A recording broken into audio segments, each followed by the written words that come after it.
when a well-known family's son rejected tradition, neglecting sacred instruments. His defiance triggered barus or misfortune, leaving the child inert and unresponsive.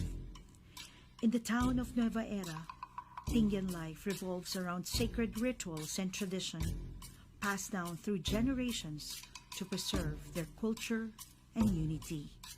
Yet, when a child neglected the sacred gansa rituals, their most sacred instrument, tragedy strikes.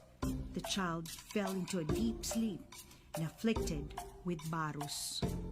In a quest for healing, the father and villagers journeyed into the lush mountains to capture an elusive abuyo, a vital offering for the panag-arupag ritual.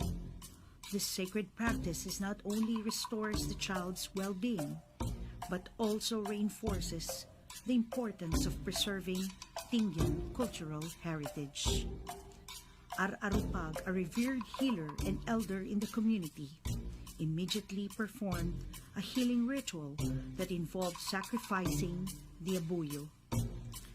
The sounds of the gansa resonated through the village as the abuyo's blood was sprinkled over the child, miraculously healing him.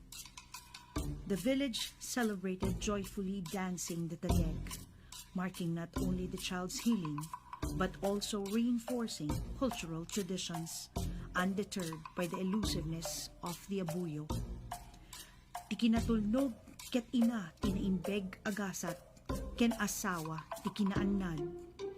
The Tadek Festival of Nueva Era.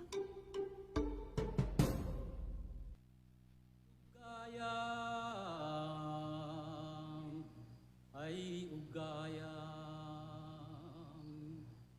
atu kami ang umalia mangiparang datan ugali mi ang tribu nga mapunpunin na Tingguian nga naglapupay di Nueva Era nga pagilian ay ugayam